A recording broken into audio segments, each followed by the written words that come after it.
Today's episode is brought to you by my good friend Andy Bovender, the founder of the Bovender team out of the Carolinas. Him and his team have helped more than 5,000 families. So if you have somebody who's been thinking about making a move to or from that area, they are the team to call. Today's conversation is with Meg Garrido, and she talks about how her past career in luxury brands helped service her clients in her real estate business. Now, next up is the Inner Circle Group. If you want to have the opportunity to sit down and chat regularly with past guests of the episode, follow the link in the description below. And as always, I'm your host and San Francisco referral partner, Shawn Kunkler.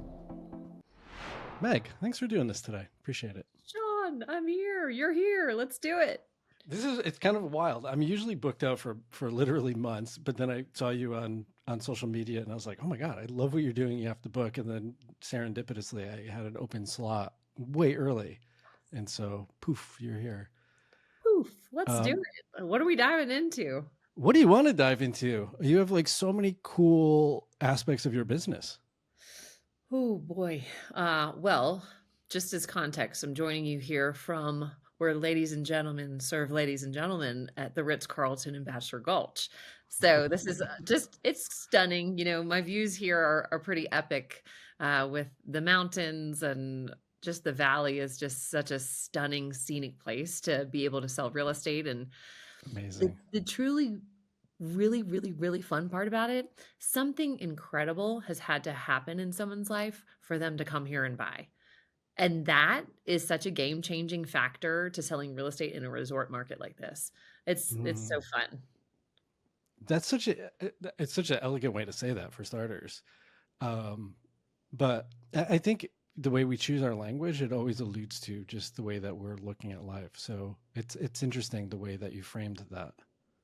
Well, I mean, I can also speak for myself. Something really incredible happened in my life in order for me to move here. Yeah. So for almost 10 years, I've had a really robust real estate career in Atlanta, Georgia.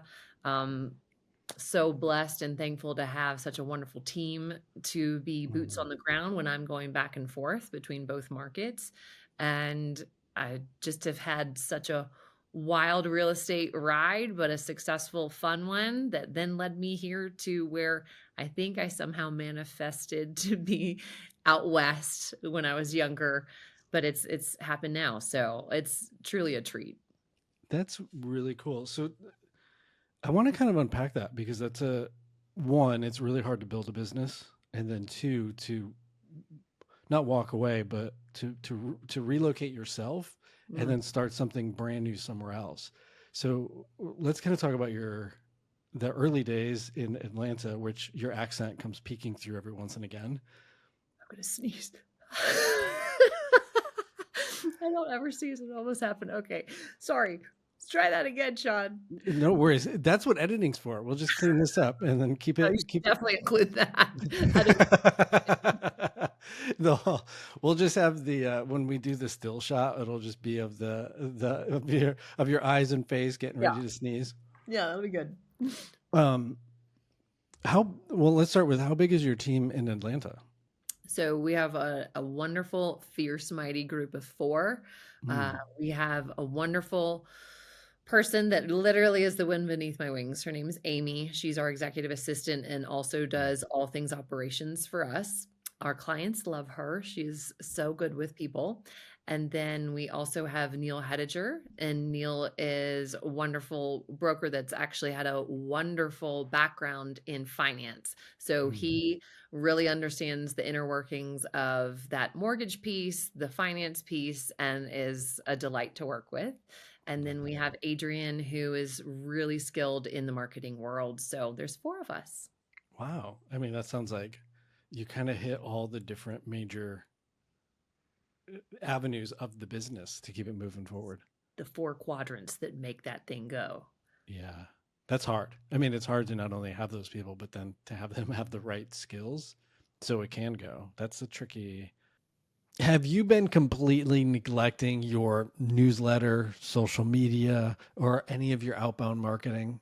If so, I have a solution for you. With little to no commitment, a virtual assistant can jump in and help you in those areas you just don't have the time for.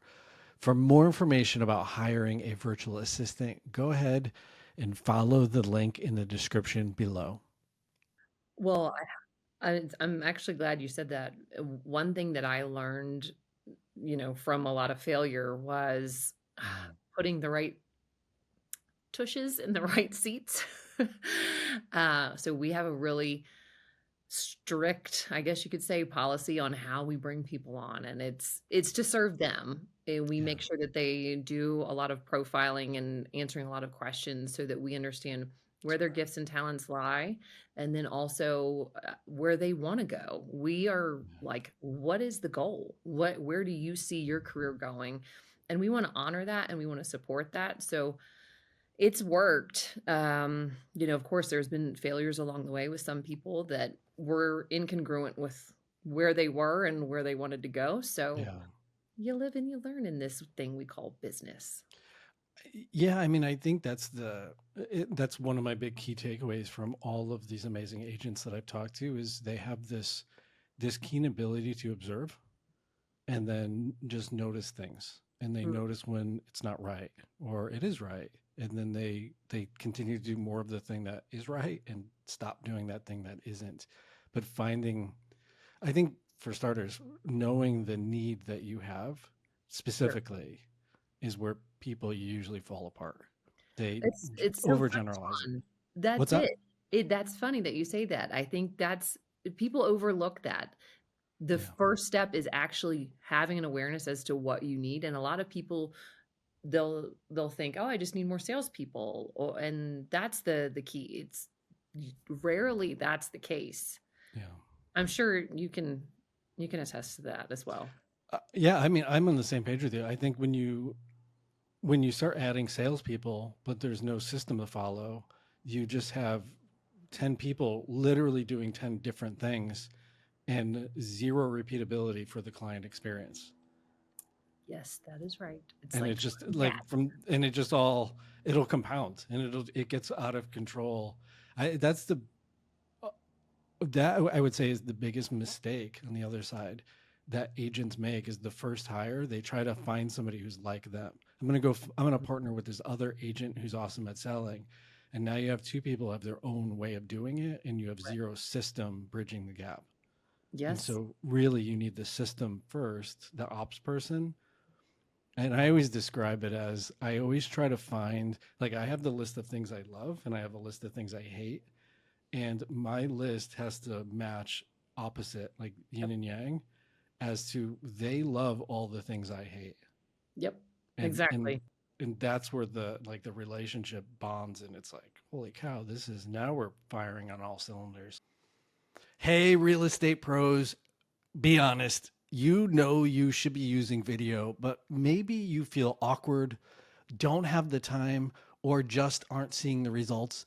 This is where Kim Rittberg's Video Bootcamp comes in. This live coaching program helps agents create high quality videos quickly and confidently, resulting in leads and clients. Her students have seen results. One landed 3 new clients directly from social media, and others brought in millions of dollars in closed sales. Spots are limited, and to apply now, follow the link in the description below. Now we're firing on all cylinders and oh my gosh, I found someone that loves to do what I hate. This is Yeah. amazing. We should get married. Like, it's like a thing. No, it's absolutely accurate. And I know early on in my career, we were attracting people that wanted to be like us as opposed to people that needed to fit a need of the business. Yeah. So the biggest thing is our ecosystem is all about the client. So Yeah. client first, and how do we make that experience so much better? And then plugging in the right people that have a passion for that exact same thing. It's Yeah. been it's been magic. I love it. And so when did you decide to kind of break away and move into a different market? So that was last year. I had a wild last year. It was a very transformative year. where a lot of things were, let's say, shedding in my life, and there was a Mm. path that opened up, and wonderfully met someone who is an amazing broker and also my partner, and that's Ty Oh, Stockton. And so he's been here in the Vail Valley for 36 years and pretty much is the unofficial mayor, more or less. And so it's been really great because obviously linking and partnering with someone that has such a robust history here and has all the knowledge of the nuances that are Vail, yeah. Colorado. It's been really wonderful. So it's been fun. It sounds it. And it's the hard part too with hyper specific markets like that. They're usually very hard to break into. And so Oh it yeah. sounds like you have just a phenomenal relationship which brings you into that. Yes, I'm in the fold. I'm in the mix. And Hence you're sitting in the Ritz-Carlton. yes, it's so good. I mean, I really feel so fortunate because he's such a great person to lead, but also in such a way that allows me to do what I do best and he to do what he does best. So it's been a tremendous couple of months here, really learning from just best in class. That's incredible. So what's your schedule to go back and forth? So, honestly, busy season here in Vail, Colorado during the winter months, during high ski season is Mm. December all the way through when the mountain closes, which is April. Okay. So, it is really intensive. So many clients that come from Mexico City, Monterey, internationally, but also domestically here. That's when they're here. And so, when they're here, you better be here because they're in buying mode.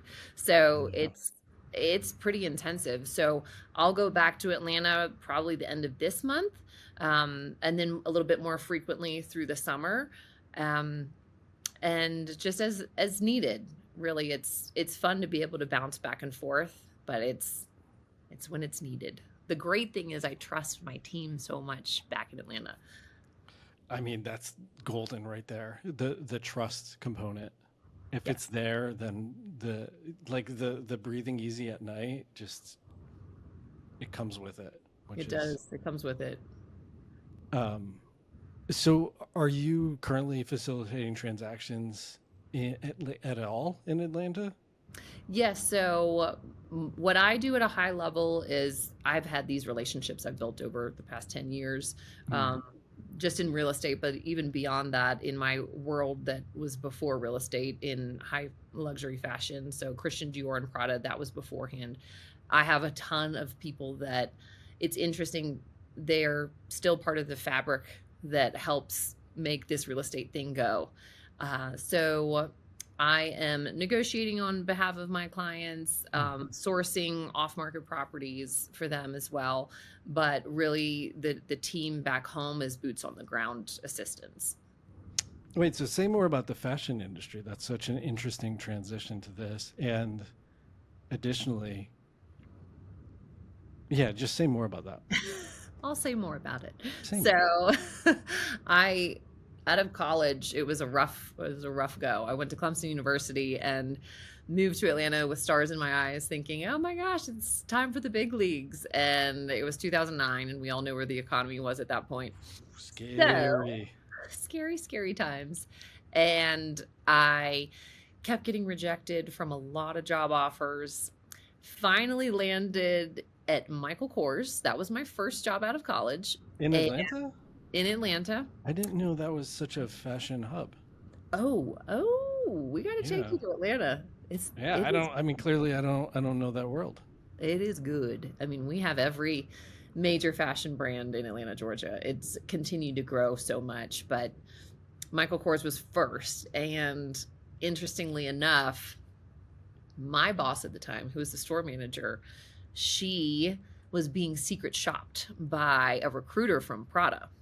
Oh damn. So this beautifully fashionable woman walks in the door of Michael Kors, and I gave her a nice compliment on her shoes. She then inquired about a Mongolian lamb fur vest, of which we did not have her size. And I said, "Ma'am, do not despair. I will find another store to find this for you." we found it. The general manager, who she was secret shopping, walked over and said a very snide remark about, "You'll never find it. You should move on." And Challenge really, accepted. really created her own future with that comment. And meanwhile, as soon as this secret shopper left, she called me on the phone and said, "Meg, I've had such a tremendous experience with you here at Michael Kors. I'd love to talk to you about working for Prada." And it was just the most exciting day. Holy So I cow. then went over to Prada, opened their new store. I was there for many years, met some of the best, most interesting clients internationally, and then also locally in Atlanta. And I really honed in on client service experience there. Mm. That's where we just, I mean, I'll give you an example, Shawn. There was a woman that was so fun, so fashionable. She had her own fashion blog. So she came in and shopped with me all the time. She had the tiniest little ankles, tiny little baby ankles. And so, what I thought of every time that we had a fabulous shoe that had an ankle strap that was clearly too big for her, I said, "You know what? Don't worry. I have her ankle measurements at this point. We're going to shimmy it on down to the tailor." And we would get the ankle straps tailored for her. And then I'd hand deliver them to her home in Buckhead. So it was just fun to be able to give that whole experience on a different level because the quality was there. Yeah, It yeah. came down to making it a full comprehensive experience for the clients. That was really fun. That's fascinating. So when I mentioned luxury and being in Atlanta, when I heard the brands, I assumed the office or manufacturing. I Mhm. didn't expect like obviously the retail's there. So that's where my brain went, and that's why I was like, wait, it's there. Oh, it's Um, there. but It's there. that's so you're right in the luxury any luxury category it's always about the experience and it's like it's a very hand curated experience from literally the moment you walk in the door. It is. Well, the thing that people have to remember, I think, is that there's high quality product everywhere. Hmm, hmm. But what sets you apart is number one, the well, there's many parts. I think the heritage of the brand, the storytelling of the brand is very important. That person has to connect with that product. But then secondly, the care in which it's delivered. I mean, people Yeah, just kind of go across the counter and check you out, and is that really what we're buying? Because that yeah, just is transactional as opposed to experiential, and I love the experiential component. And then as do I. um, the last fashion house was Christian Dior, and that was so over the top amazing. So That's like next level. it's next stratosphere. It's so great.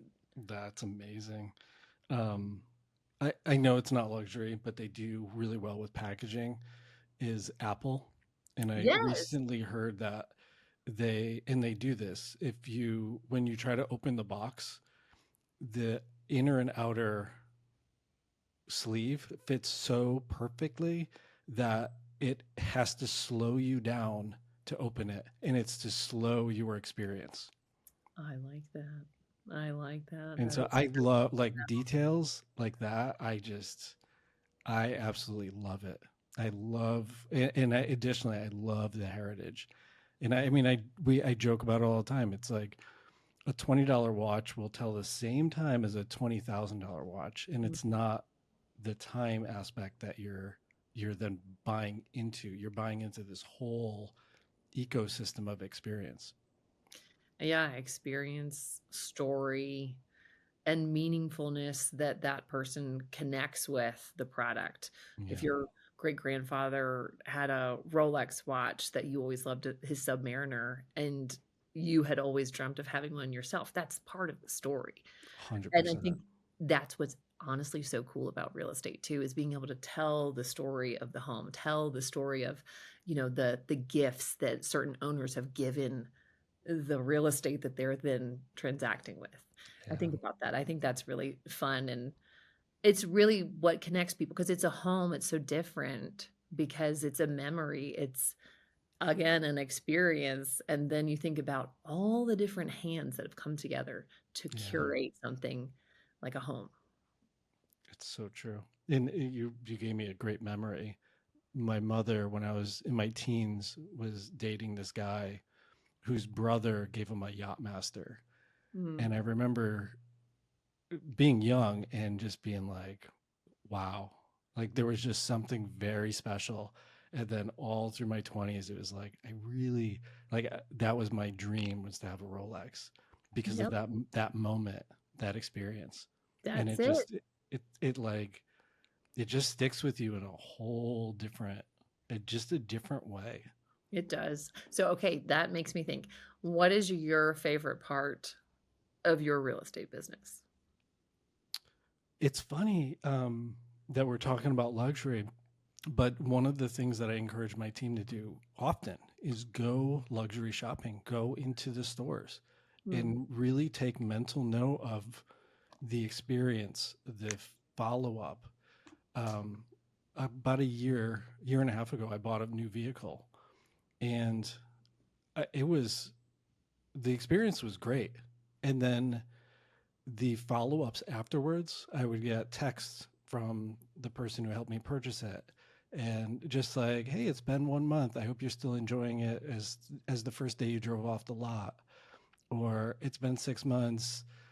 Just wanted to pop in and see if you had any questions. And so it's having those engagements with other high level brands Mm. really connected me back to our brand. And and I would say within our business, the one thing that I really prided myself on in building is we always do Monday, Thursday check-ins.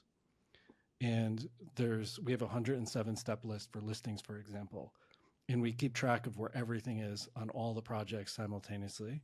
And then we communicate out to clients what happened from the previous meeting to now and what's going to happen from now till the next. And I find that the goal is the clients should never ask us a question ever. Mm. We should be preemptively giving them answers to any of their concerns in advance. And that's to me the hallmark of good service Yeah. is if we're in front of everything and they know it, then they're calm. And if they're calm, they're having the best experience I can give them. Yeah, giving them a roadmap. I've really understood that considering all the changes we've seen in Yes. our real estate worlds year after year after year. And uncertainty is the death of a great real estate experience. It's the death of everything. Uncertainty in relationships, uncertainty with the stock market change. Anytime there's uncertainty, it causes stress, and then chaos comes when you have uncertainty in more than one category of your life. So if Yeah. your health is uncertain and your relationships are uncertain, you're now in chaos. Yeah. And if Yeah. your house is now uncertain, some of these clients are going through some really hard challenges. They're maybe getting divorced, or it's a family home and their loved one passed away. So that category of their life's in chaos. And then now they're selling, which makes the top 3 list the most stressful things you can do in your life. And so they're very wound up. And so our goal is to be the opposite, be that beacon. And to me, that's where the luxury side comes in. And it's not a transaction. They're human beings, and they should have a human experience with us. And even the little things we do, I mentioned at the beginning, language is important. And we don't say home sold. We stopped saying that. We say families helped. And I feel like it just reframes the conversation, the experience. And that's luxury is an experience. Yeah, that's so great. We did that too. Funny you mentioned that. We started Really? that many years ago in Atlanta, and because we wanted to dig deeper into the soul of what we did, and we wanted to Yeah. understand, from a deeper level, what are we actually doing? We're really helping people move their lives, create new experiences for their family, Mm, you know, embark on a new career. These are big moments, and so transactions, that we don't do transactions. What we mm-mm. actually do is we serve clients, we educate clients, we negotiate on behalf of our clients, but we're creating an experience to get them to sometimes a big life goal maybe a big exit. I mean, Yeah. it's pretty amazing what we get to do. Additionally, the market that you're now in, when it's a secondary market, very different. It's a very different mindset. So different.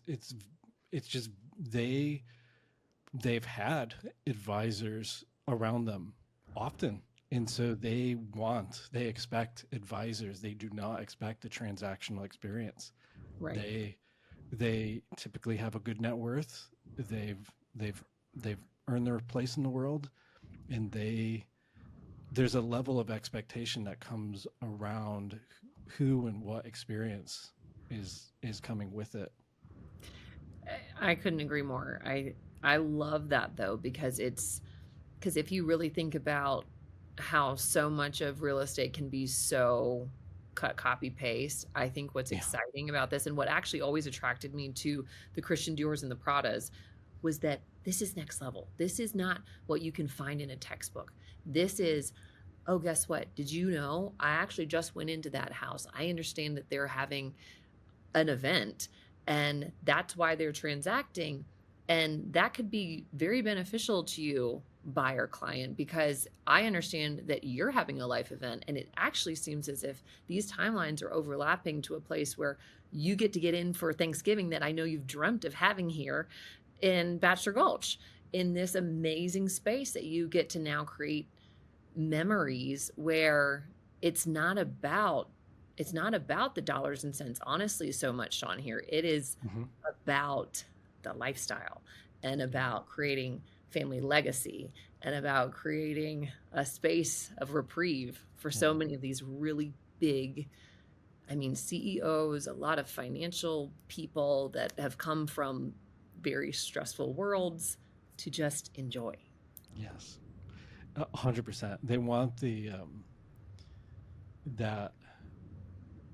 exclusivity and Absolutely. the comfort that's associated with it, where they can be themselves and decompress and kind of rest into it. That anonymity that you just mentioned is so huge in everything that we do. It's funny, we just had a consultation with some new clients, and it's very important, the anonymity, and it gave them such comfort when I let them know, my dad was former FBI and I had a fake last name for many years. So if you need a vault, I'm your girl. That's wild. I actually had a client who was FBI, and he told me he was an attorney. And I didn't actually find out until I think we were in or closing escrow, like what he actually did. And I was like, oh my gosh, that's incredible. Yeah. So we know how to keep things below the radar. That's in the luxury sector. I remember reading a survey years ago. That is the number one requirement that that person in that echelon, that's what they want and expect. It is. And, we've had a lot of clients that only want off market. These are big, multi-million dollars, 40, 50, 60, $70,000 transactions, $70 million transactions. Wow. Super high price point. That would be incredible to find.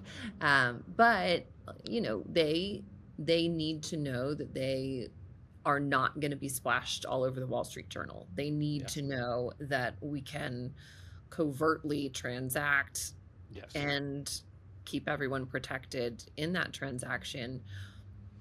And not a lot of people understand the importance of that, but it's actually something that I've always known. It's never my business to tell. I always say that to my clients, and discretion's everything.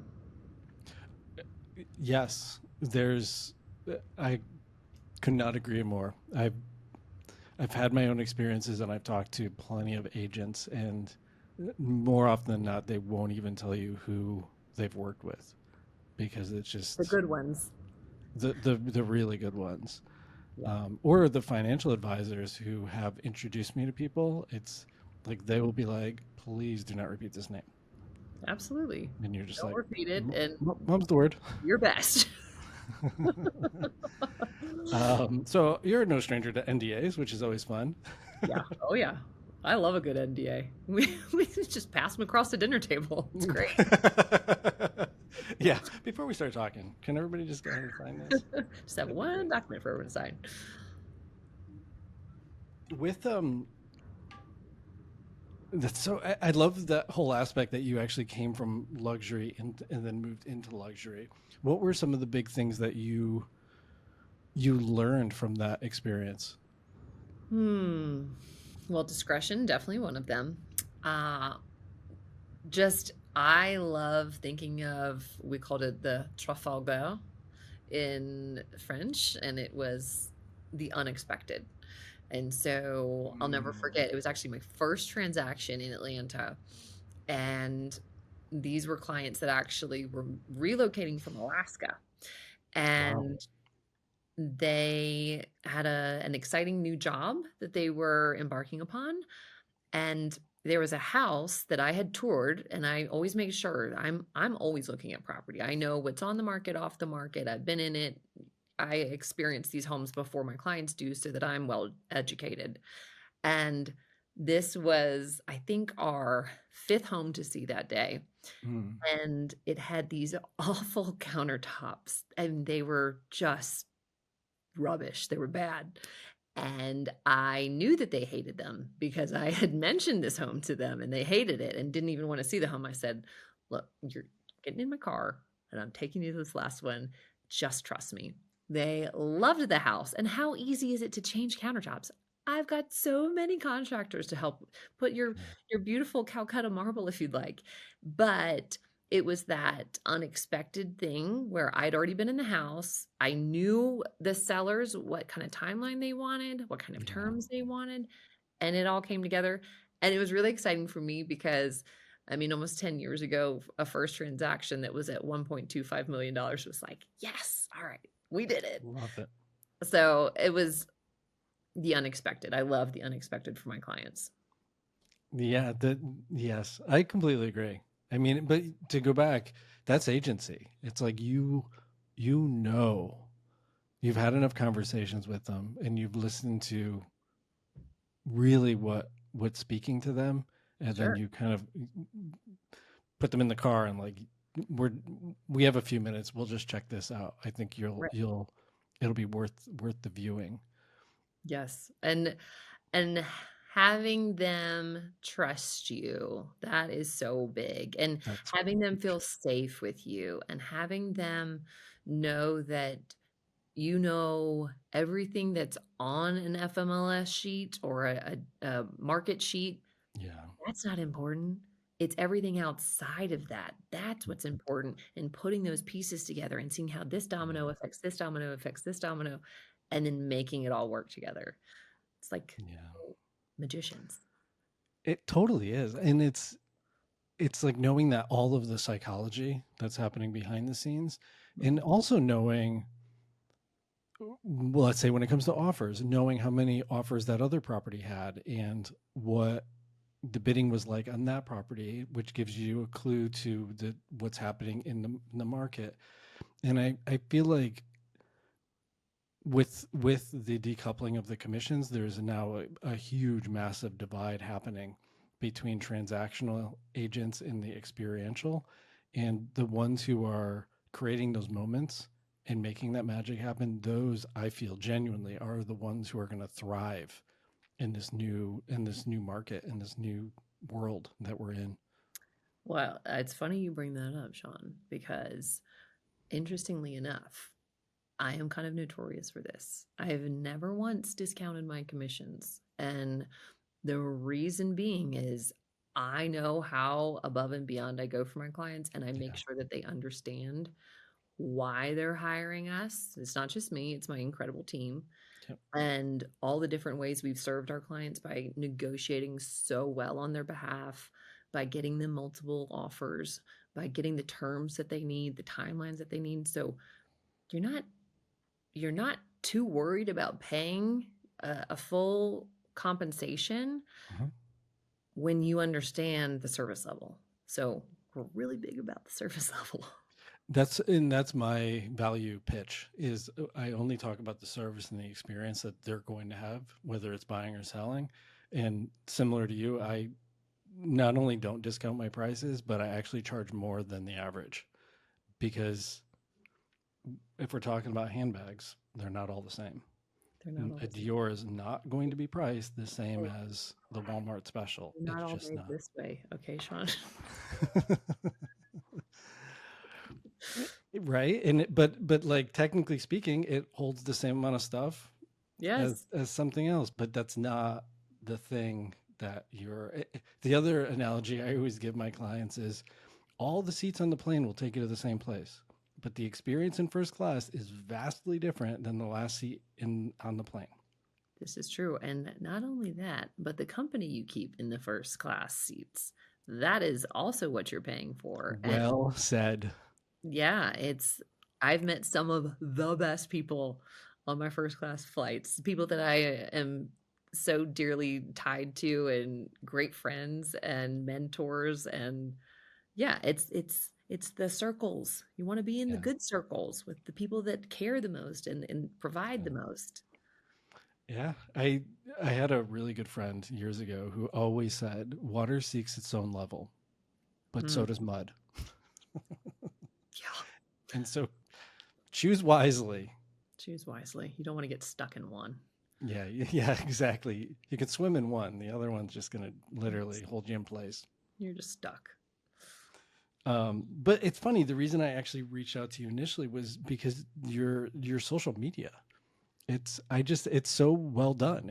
Oh, It's a nice mix of property and personality, and it's always interesting when I sit down to do these conversations. Is you and I never met, like we're literally sitting down and having a conversation organically, but I feel like I already knew you on some level because of the things that you shared. But within that, it's like you start to understand where somebody's coming from and how they approach things and how they think about things, which in our business is incredibly important, because if I have a referral who's going to your market, it's a much different introduction and conversation if I already have an established relationship with somebody who's there. right. And it goes back to your point about trust. It's Yeah. like when we have these data points, we then start building trust within our own community.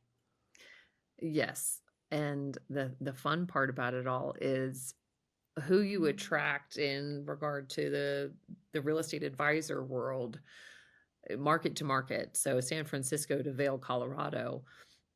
Since we're talking now, I already have an appreciation for how you handle your clients and how thoughtful you are in that whole process. And having that knowledge and that level of comfort in knowing who you are and what you do, Yeah.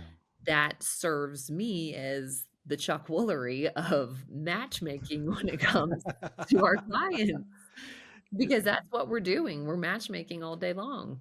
Yeah, I my very first job when I got to San Francisco 2 decades ago, I worked in a family-owned bike shop and they sold high-end bikes.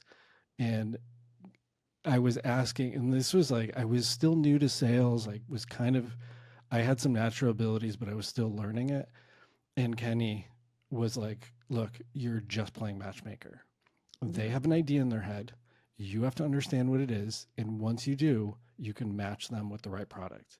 And that moment, everything, the entire trajectory of my career changed, and I always work off that. It's Yes. we're matchmakers, and if we can make a good match, and the client thus has an amazing experience with that match, job well done. I try to not do it in a romantic sense for my friends because that's dangerous. But in real estate, game on.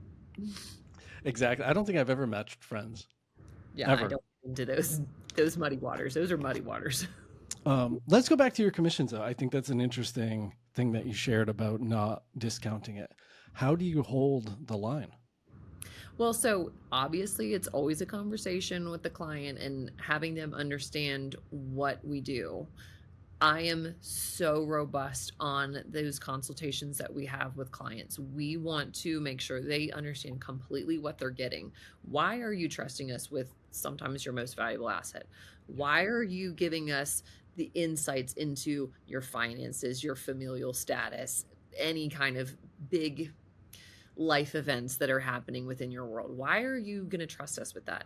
And I love to establish rapport with my clients, and I have never paid for any type of lead. So all of my clientele is by word of mouth, repeat referral. That's it.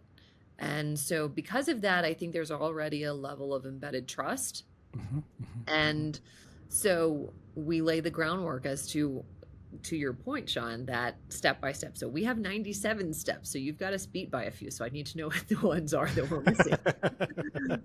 But we walk them through all of the step by step and how we're going to serve them, not only with what they're going to find on the MLS, because that's public knowledge, but our relationships that we have really honed in on over the years that gives our clientele access to stuff that no one else knows about, because we have such strong relationships through the community, through different markets. That is value. That is real value. And you can't really put a price on that if you're wanting a space here in Vail, Colorado. And let's be honest, there is nothing on the market right now. It is grim. And so our clients trust us to pick up the phone and call past clients, other agents here in the market that we have really strong relationships with, that trust us to bring clients that are well equipped to buy these things.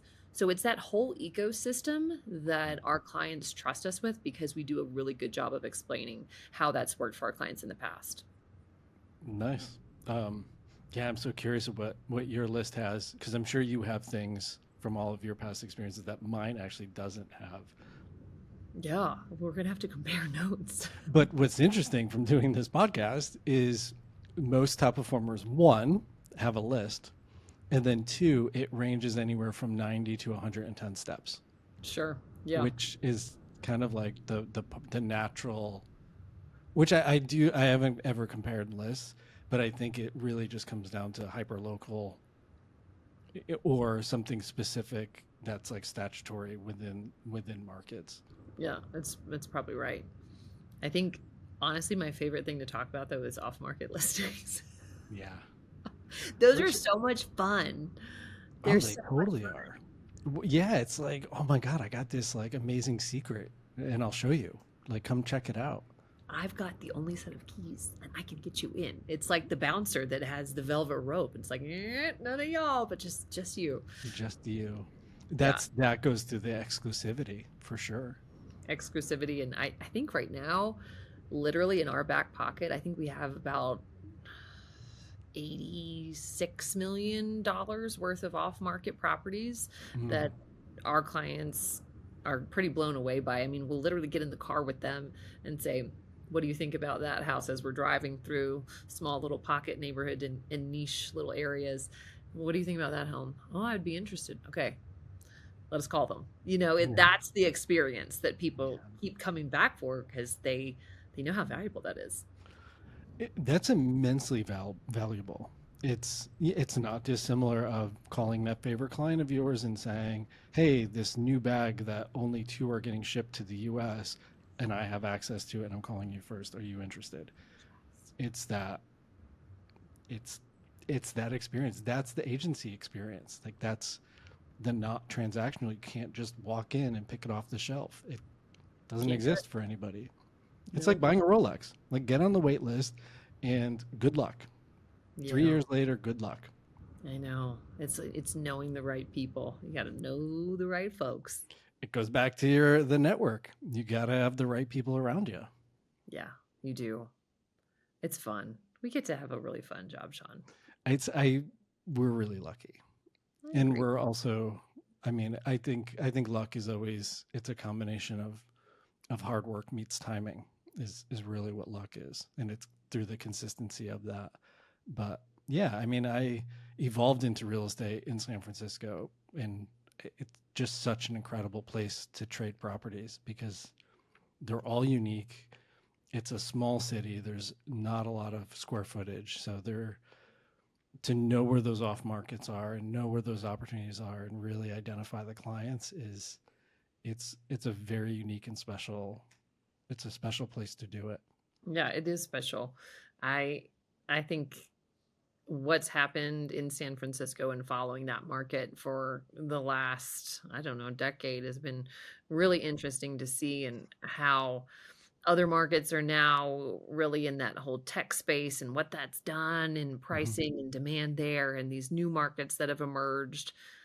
I mean, it's amazing that the dynamics that we get to speak to for our clients so that they truly understand. I think at the end of the day, we're really more educators than anything. And For sure. it's fun. And I think your background in Taekwondo has to do a lot with your success too. I would imagine it's, yeah, I mean, when you're Yeah. dealing with literal hard knocks frequently, you then just figure out how to roll them off and keep moving forward, not Yeah. let things get to you. Yes. Being very level. I mean, one thing I have learned is oftentimes this real estate world is full of peaks and valleys and peaks and valleys. That's a sales position. But Mhm. I've found the true standouts in our world are the ones that can still, just like this, cut that Yeah. bonsai tree every day. Yeah, it's funny in Tai Chi. There's this thing called push hands, and the goal is to ultimately push or pull your opponent off balance. But your goal is to always get yourself back to center as quickly as possible, and actually before them. And so you always have to be in balance. Mm. And so with this industry, as you know, no transactions are the same, no clients are the same, no agent on the other side is like, nothing is ever the same. The challenges, the obstacles, and how you're showing up for your client, that's so important. Because if the seller or the listing agent winds you up, and then the escrow officer and the lender winds you up, and you get on the call with your client, they're going to get all wound up, and then the whole thing's going to go sideways. And so it's pull yourself back to a balance point, look for the opportunities within the opportunity, and figure this out. And also, Simultaneously, when we're under immense stress, the creative part of our brain actually shuts down. yeah, oh And yes. so being able to keep that turned on, the creativity is usually what gets us out of these situations, coming up with the solution that no one else is spotting. Oh yeah, that's actually my favorite part. It's Really? getting so creative with, I just, I really just almost had this big deal fall apart. I mean, just in light of these recent tariffs and all of the wild news that's happening, Yeah. people are in this mental space of thinking of scarcity, pullback, unknown, just what we touched on, the unknown. And I was representing the buyer. Buyer's under contract at 4.4 million. Buyer then says, "Hey, we've thought about it, and we need to walk away."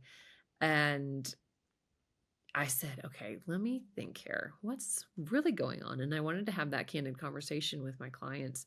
And, it was more so understanding that they wanted to make some improvements. And given where they were, the state of the market and the Mm. S&P and the tumult that we've all felt, it was too much. And so I just said, if we had to think about it, if we had to pause, is there a number though? Is this just completely the wrong house? Or is there actually a number where you would feel good that you ascertained this property? And I said, don't answer me now, please. I want you to really give it some thoughtfulness and sleep on it. The next morning, they threw out a number that was garish and I knew would basically make me suit up in armor to go back to the sellers to say, hey, this is where they need to retrade the deal. And somehow, some way, we got it done at this crazy low number. And Wow. buyers are happy, and actually sellers are happy because they said, with all the uncertainty in the market too, they wanted to know that they're transacting and they're getting done too. So we came up with some creative solutions to make the sellers feel really confident and secure, and the buyers to do the same. And I I played Chuck Woolery again, and it worked. Love it. I mean, that's such a great point of just staying relaxed, staying calm, and looking for solutions, but also just being very human with your client. Yeah. Like, what's really going on? Is there actually a number, or do you hate the house all of a sudden? We Yeah. never ever, and I know you're the same. We never want our clients to ever call us one day and say, "Why did you make us buy this house? Why did you let us do this?" Yeah. That's it. No, no, no, no. We want you to feel really good about it. Yeah. Price, product, environment, those are important things. 100%. I've never actually, thank God, I've never ever had a client say they hate a home. I've Yes. actually had clients on the flip side thank me for guiding them away from properties. Oh, yeah. Of like, oh my God, we're so happy with this home. We're so glad that that other XYZ property you guided us in a different direction. Right. But again, I think it sounds cliche, but it's staying in the abundance mindset, really stepping back and reflecting what's important for the client. What have they told me? What do I know? And how can I help? How can I be of service? Yes, indeed. That's what we do. And when they're happy, in come the referrals. Yeah, absolutely. They tell all their friends. Tell your mama, tell your cousin, tell your auntie. Exactly. I mean, that's I always feel it's the absolute biggest honor when somebody's mother calls me. Oh my gosh. There's So good. zero, I would never ever introduce a family member, let alone my mom, to somebody who I did not fully trust. And so when Absolutely. that happens, I'm like, I oh, got like that's, mama. I must be doing something right. yeah, yeah. Like that's like that's a different level of you just knowing that you've done a great job up to that point. Yeah. So that's our goal. That's now our new goal for 2025. All moms. Exactly. I only want mom referrals from this point forward. Let's make it happen. What are you looking forward to most this year? Oh goodness. There's so many things. We have some really fun client events coming up that Yeah. I'm excited about. We are hosting a really great pre-retreat event. I've gotten back to some of my luxury retail roots, and we've got some amazing people from Brunello Cucinelli that are going to be part of it. And we have some standout property to show. The most expensive home in Colorado, the state of Colorado, our team has at $78 million, and it is quite the experience. So that has been really fun, and we're so excited to work with our sellers to get it to their goal of sold. And I just look forward to learning more. I always love learning. I'm a lifelong learner. I'm a nerd at heart. I'm just continuing to learn more and more about Vail, Colorado, and of course, learning how to serve better and better our clients in Atlanta that have been so loyal and that trust our team to do a great job still. That's amazing. And congrats on the 78 mil. That's nothing to sneeze at. That's an incredible price point. It's got to be just the most unbelievable home. I'll say this, Shawn, you've never been in a home where every square inch was so thoughtfully designed and curated and executed. I mean, that house is at its highest level. Everything. I mean, hiding hair through the hallways, beautiful skylights and illumination and cove lighting in every nook and cranny. There is nothing that is of the ordinary in that house. Oh my God. You have no idea. The attention to detail is always, I'm a sucker for it. When something is just so well thought out and executed, it draws me in like nothing else. I know. It's a thing. It makes you fall in love. It's a thing. It totally does. Yeah, I mean, I always say, emotion drives motion. People don't buy four walls. They buy this. It's this whole feeling and the experience of the feeling, regardless if they're data people or not. Like it has to evoke a feeling. It has to evoke a feeling, and a vision. Yeah. A vision of the lifestyle they're going to live ultimately. Absolutely. Yeah. Meg, this has been super fun and time clearly flew by. And it sounds like you're going to the retreat. So I'm going to send you an invite on June 2nd. We're actually doing a guest meet and greet Oh, where cool. all the past guests of the episodes are going to just get together and you'll get to meet some really, really amazing agents out there. Oh, I love that. That is so kind of you. And Shawn, thank you. This has been so fun, and I really am honored that you had me on. Of course, you can come back anytime. We can talk about the weirdest things you can think of in real estate. Oh my goodness. That would be like a 4-part episode. Season. Oh. Thank you. Again, this has been just totally amazing. Yeah, no, thank you so much. And I can't wait to see what we did because I kind of blacked out for a whole hour too. It was great. And that's a wrap.